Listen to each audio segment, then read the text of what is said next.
Hi, my name is Michelle Hilla. I'm the founder of Slingshot Designs, and today I'm super excited because I have a video request, and I'm super pumped about that. And I wanted to start this off by inviting anybody else who has a request for specific content.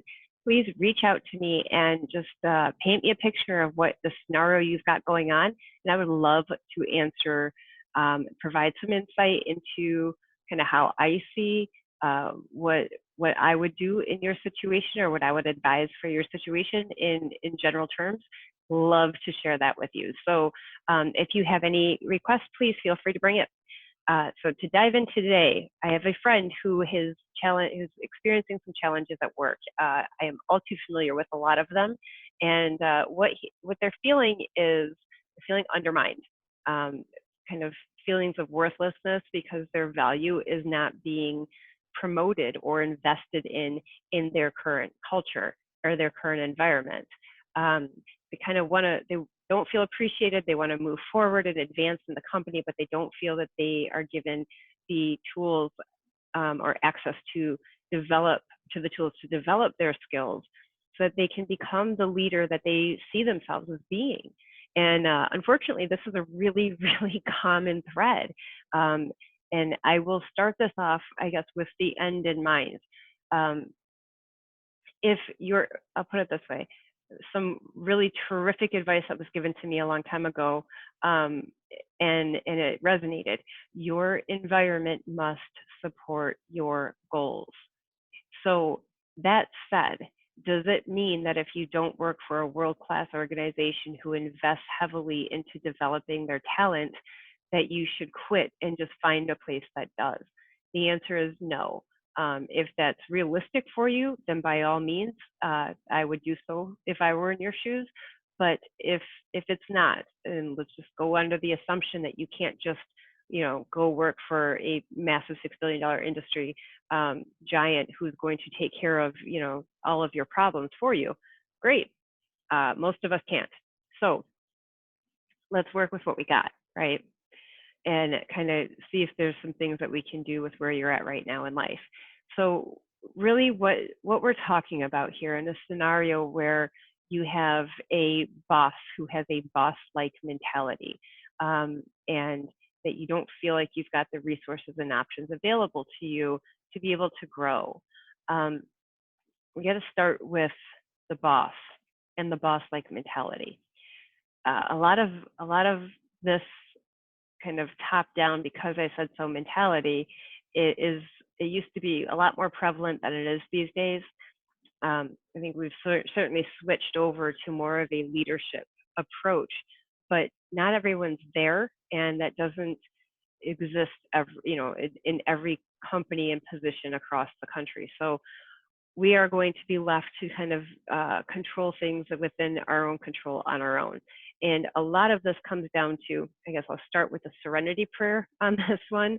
The serenity to accept the things I cannot change, the courage to change the things I can, and the wisdom to know the difference. And I kind of start there because you can't control everything. You can only kind of impact and influence the best that you can, but you have to kind of start somewhere.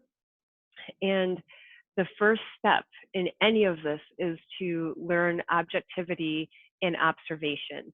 It's incredibly important to understand kind of the undercurrent of what might be going on so that you choose the correct path in your approach, right? And that starts by observing, kind of dialing yourself high above the situation. And what do you see? How is your interaction with this person different from his or her interaction with other people? Do they treat you the same way? Does the problem lie with the company culture, with the departmental culture, or is it just a matter of difference between two people? All of those are handled similar but differently, and understanding that first step is really, really critical. So assuming that this is a common thread and that you're dealing with, I'm going to go off of the worst case scenario here. This is persistent and prevalent throughout your company. It's not just you. that it is maybe the entire culture of the company does not support the goals the way that you would like to see that happen. Now, can you one-handedly go or single-handedly go in there and change all of that? Absolutely not. Are there things that you can do to better your situation? I believe so. Yeah, I've certainly traveled this this myself, and found success through a lot of failure first, and ultimately learned some lessons along the way that I hope to share. So the social undermining is what is the term used to describe when a leader or a boss in a company, maybe a supervisor or department head, whatever, um, a lot of the common things that you'll see that they do, if this is happening, is adopt your ideas as their own. Maybe they don't give credit to their team. Maybe they are very quick to say no before they even hear out what kinds of ideas you might be having. Maybe you raise your hand to say, hey, I think I know how to do this maybe better or differently, or we could save some money or whatever it might be, but your ideas essentially get round filed and they don't go anywhere. Maybe you've raised your hand to say, I'd like to maybe try something new, and you get kind of told to stay in your place, right? This happens. Sadly, it happens a lot. What can you do about that? Well, again, the first step is to observe it. Is this something that they do with other people? Is this something that they do primarily to you? Assuming that it is something that is kind of a universal problem, then what are the ramifications of that? When you have a boss who's constantly kind of pointing out flaws, and it internally, what it does is really break you down. You start to kind of feel like an imposter for even saying that you have an idea after kind of this pattern is in place for a long time. Any efforts towards collaboration will fail because nobody really trusts each other, and it turns into a very what's in it for me kind of a mentality. If you're not going to reward me for any good work, then what is my motivation for doing any good work?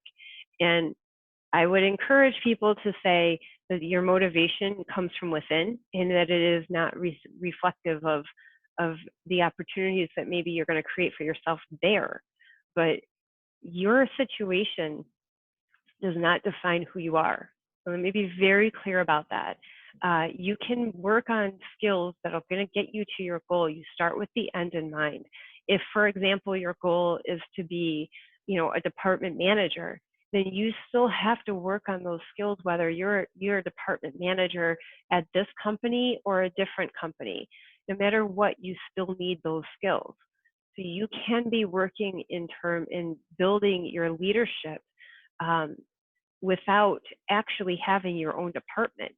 And you don't need anyone's permission to improve, right? You just need to get maybe a little bit more creative in how you go about doing that. So there's a lot of different, no matter what leadership position that you're going to be looking towards, you're going to have to build the same skills. So you're going to be looking at building communication skills. Certainly learn by your experience right now, and commit this feeling that you have right now to memory, because you don't ever want to make anybody feel the way that you feel right now and how you're being treated. And you know what it feels like to have that inner flame extinguished because it's not being taken seriously. And yet you also know that if you were allowed and invited to be a part of the solution, that you would be a hugely instrumental part of that solution. So take that and pay that forward in the rest of your life. Now, one of the things that I say very frequently is that attitude reflects leadership. And I got that from Remember the Titans. I ripped it right out of there. It's one of my favorite scenes in any movie ever. And it's very, very true. Attitude reflects leadership, always. To be clear, it does not say attitude reflects my boss's leadership, right? It says leadership. You do not need to be a boss to be a leader. I started out in leadership at the same level as everybody else. And it was and I struggled with this. I was not in a position of authority, but yet I was a very strong leader and influencer. And that was a big gridlock for me for a long time, because I really thought I needed the title in order to be able to affect change. And that's not true. It does require a lot more patience if you don't have the title. I'm not going to lie. Having the title has its perks, because I don't have to ask as nicely, yet I still do, right?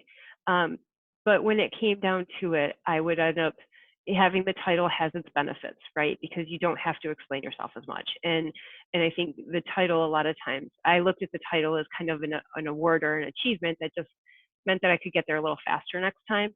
So I still always had the mentality of building up others and not breaking them down. So I never kind of forced anyone to do anything. I really leaned more heavily on my influence that and team building than I did my title and dictating rules and policies and procedures. I don't know about you, but I am not motivated by anybody's policies and procedures. I understand compliance.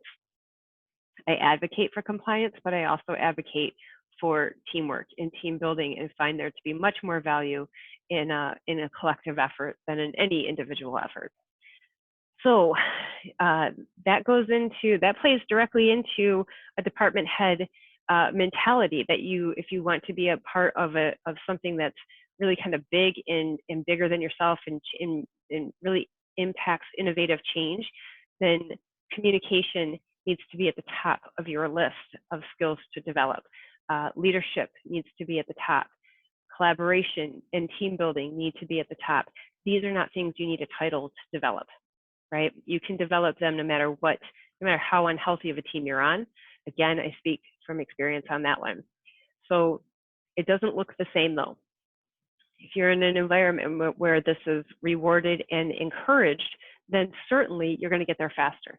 But just kind of like how, if you think about people who go to college, sometimes you have somebody who they never had to pay for college, they didn't have to pay for their books, they didn't have they didn't have to take out student loans. Now, not always, but a lot of times they didn't extract as much value out of their college experience as somebody who had to sacrifice an awful lot for it. And you'll notice a difference. I noticed a difference when I was in college. And I could usually pick out the kids who didn't have to pay because they didn't really want to be there, versus the kids who had to, kind of sacrifice more. They were a lot more present during the class, and I think they extracted a lot more out of it. Same thing applies no matter where you're at, right? No matter what group. So to kind of get to that next level, you're going to need good motivational skills, negotiating skills, team building, and awareness of kind of what people's needs really are. And I think that is something that you're going to find is the difference between a boss and a leader. Now, again, you don't have to be a boss to be a leader. So with bosses, where does that mentality come from? That kind of social undermining mentality. It usually comes from one of three places. It's going to either, a lot of times it's a competitive environment. You have, if you want to get to this step, you need to meet these goals, and nobody really cares too much how those goals are met. A lot of times, attitude reflects leadership throughout the organization. So from their perspective, as a boss at a company that's like that, at a very competitive place where you do whatever you have to do to get that job, then you're going to find that competition in environments like that, they don't really care about anyone underneath them. At that point, they're more concerned with keeping what they've gotten because they kind of had to sell their soul a bit to get it. And that can be a very difficult situation to overcome, but there are ways to go about doing that. And I think a lot of the remedies are universal. The other two reasons. Next one is projection. So you'll hear a lot of times, or you may hear something like, that's a great idea in a perfect world, but we've done that 100 times, it doesn't work here. Or you'll just hear no in a whole lot of different ways, and never really with any good, relevant reasons. That's oftentimes going to be projection, that it didn't work for me, so it's not going to work for you. And you should just go ahead and stop thinking that that's an option, because it's not an option. I tried it, it didn't work. Why do you think you could do it any differently? When you hear that, the first thing I would say is understand that has nothing to do with you. That has everything to do with them. And that is their ego getting in the way of them being able to do their job, which, if they are a leader, their job is to develop their talent. So again, there's ways to go about leading through influence rather than from a position of authority, to kind of start to unpin some of those anchors, right? So the last one for the main sources of social undermining is concern, like true, genuine, authentic concern. It does happen, and I think most commonly I've seen it has been with family, people who have known and loved you from the beginning, right? A lot of times I've found, many others have found, that the last ones to jump on board of you doing something new and different and going and pursuing something completely new for you, the people who have known you the longest, maybe the last ones to believe that you're ready for that. And that can be extremely difficult to handle, because you really think they're going to be the ones that are there cheerleading for you. And this is not just me in my experience. This is very, very common, that the ones you think maybe aren't always the ones who are going to be there to say, yeah, that is a great idea, man, go for it, you got this. It doesn't always work out that way. And their concern may be genuine. And a lot of times, if you can get past the ego part of that, the hurtful part of it, then there's merit to where their concerns are. And at the end of the day, you are in control of your own destiny. The truth is, nobody else can help you get there. You have to be willing to do things that you have never done. You have to be willing to take risks that you have never taken before. You have got to be willing to fail. And if you cannot fail, and you can't stomach the notion of not succeeding at everything you do every time you try, then you're not ready yet. You have to learn to let the ego slide and kind of push that out of your mind, and just look at things in a very technical, kind of step-by-step way, but yet at the same time get creative with how you go there, because you have to play within the rules, right? None of us want to, I will never suggest that it's a good idea to go in and try to shake up an entire system by yourself. To be fair, I've done it, and to be fair, I've failed doing it many times. Ultimately, I mean, I've been known to say things like I said, to say things like, I'll push an envelope right off the damn table if I don't understand what it's doing there to begin with. I've said that many times, and that is true. But consequences have actions. And the other big thing that kind of goes along with me being able to say something like that is that I am, among other things, a compliance manager. I understand the needs for processes, rules, and regulations, and I do follow them.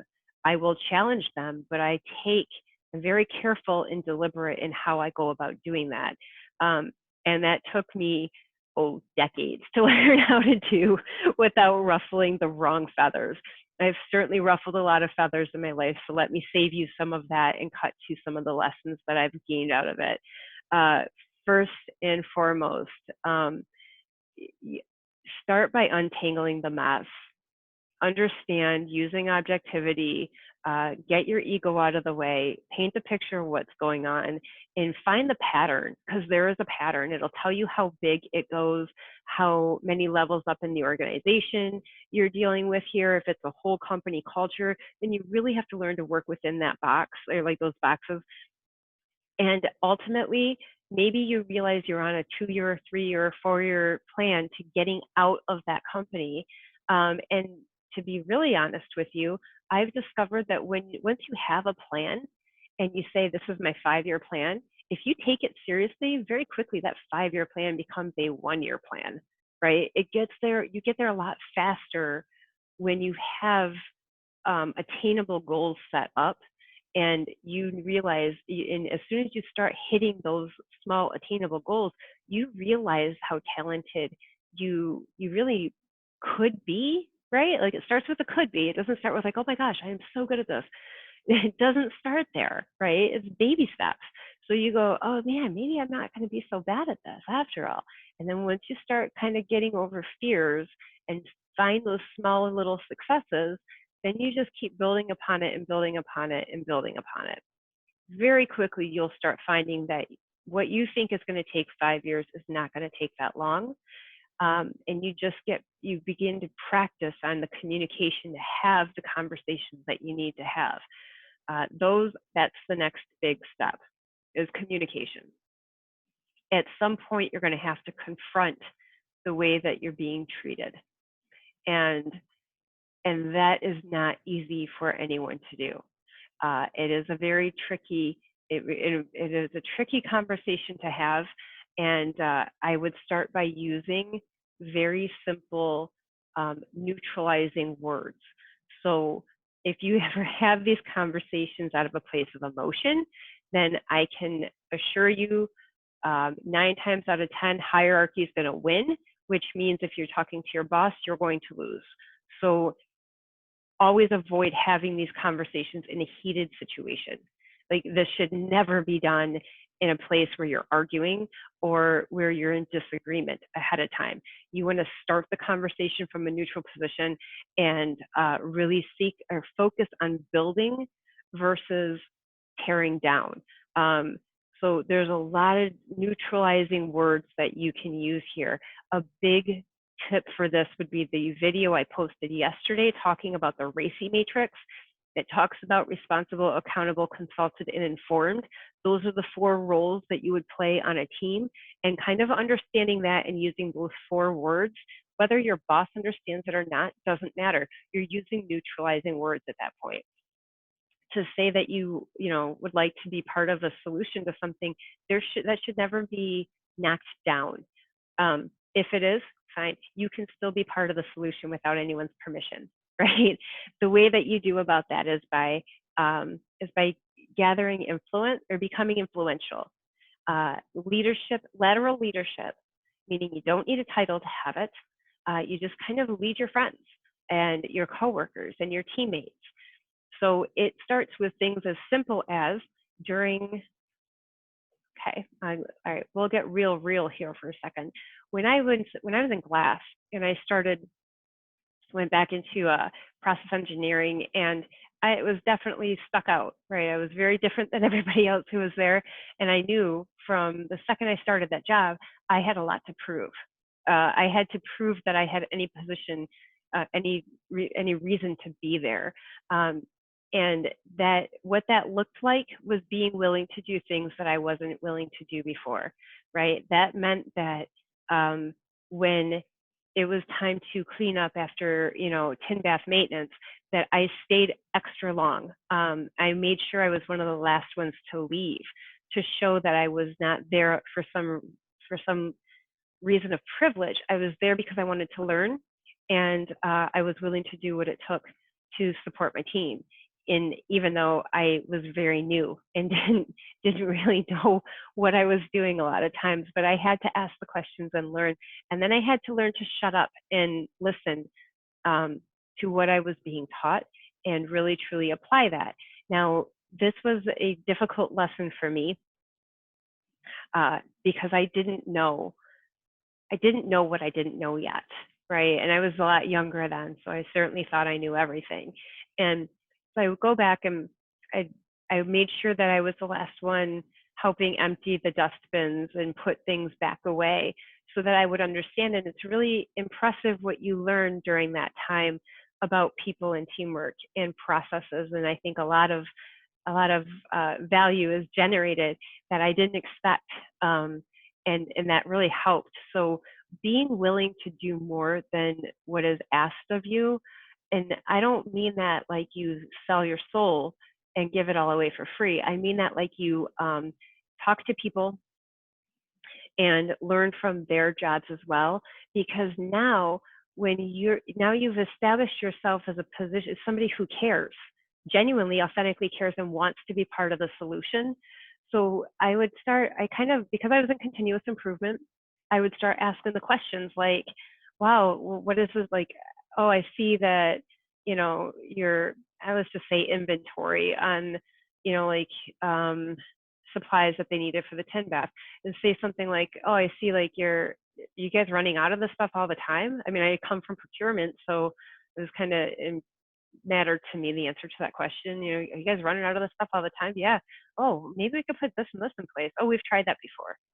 And not try to solve all the problems necessarily. When they say we've tried that before, then just ask them, what is that? What did you learn from that? Like, how did that turn out, or what happened? I would just listen and not really judge, just collect the information. Because the more I would collect from what you've tried to do in the past, the more I know I've learned. I'm not trying to reinvent the wheel. Or if I am in a position where I have to reinvent the wheel, at least I'm not doing it using things that have failed before. Understanding those undercurrents is really important if you're going to want, if your goal is to kind of be a part of cultural change and shifting a paradigm, you got to understand the current situation and the history behind it. You only want to understand the history enough so that you don't repeat the failures of history, and you can really understand, oh, if I go and speak to this manager about it, now I know that they've had that, they were involved in this, this, and this in the past. It's not going to go so well. So now I would learn that I had to take a different approach. But you can't do that if you're not willing to listen to things without casting judgment. You need to be able to listen and collect the information and absorb it so you can come up with a plan, right? If you know your boss is going to have their ego is going to be challenged by you raising your hand, then you know what? In my experience, I fed into that. I knew the people that I worked with that had big egos, and I would play into their ego, not in a condescending way. Hey, listen, I know you guys have tried this before and it didn't work. I know, like, I heard it was your idea to begin with, and it's a really brilliant idea. And I'm thinking maybe now there's enough people that if you want, we can make that happen. Bolster their ideas. That's the golden rule. Treat others the way you want to be treated, right? You want them to bolster your ideas, but the reason people don't is because they don't feel like it's going to get them where they want to go as well. So you got to open the doors for them to be able to say yes without having to say yes to everybody, without having to sell themselves short on something. You got to be able to make them look good in order to make yourself look good. And once you've learned to do this well, you just keep doing it. And that influence becomes undeniable, but it's no longer a threat because you don't want their job. You don't want to be them. You don't want to be a boss. But the biggest thing I can say is that you cannot break them down in order to build yourself up. Follow the golden rule. Treat them the way you would like to be treated, but don't let that mentality stop you from being able to improve your own skills. Now, if they, being your supervisor, retaliates on you for that, fine. You can't stop that. And I've dealt with this and taken notes. Just make sure that you're in control of yourself, because they do not dictate what your future holds. You have nothing but options, right?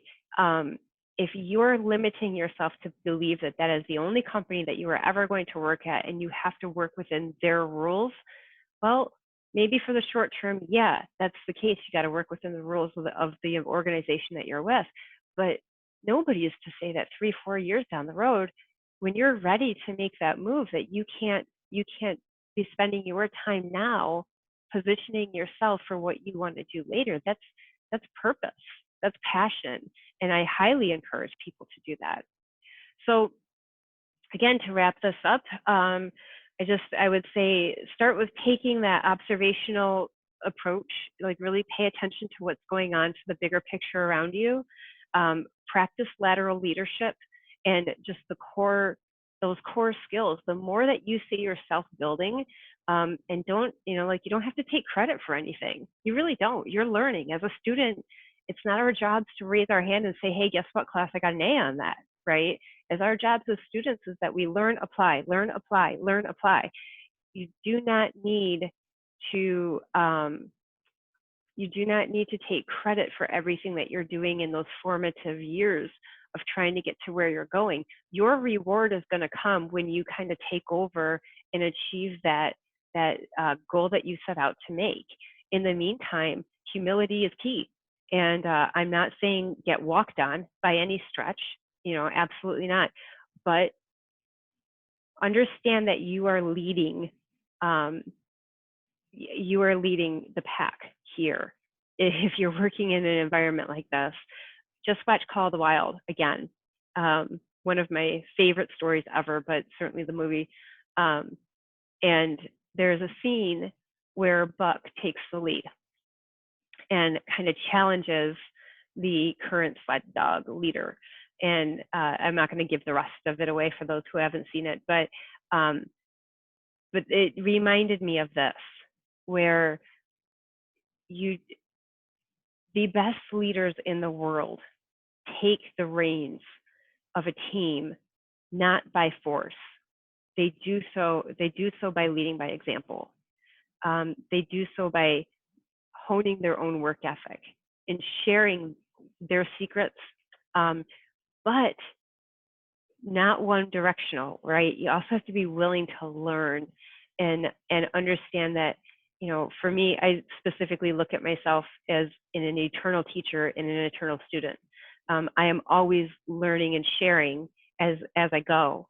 And over the time, what I have to learn and share changes and grows exponentially. So taking that kind of a mentality towards leadership, I think will really change very quickly the impact that you're able to make it work, no matter how bad your situation is. Now, if you can't make that impact at work, again, you're still honing those skills to be able to take that somewhere else. Your environment must support your goals. But even if it doesn't, you can. So again, my name is Michelle Hilla with Slingshot Designs, and I encourage everybody to work on being an influence, and really taking a win-win approach to problem solving and team building in your environment, and make sure that you take care of yourselves and your neighbors. And thank you very much for listening.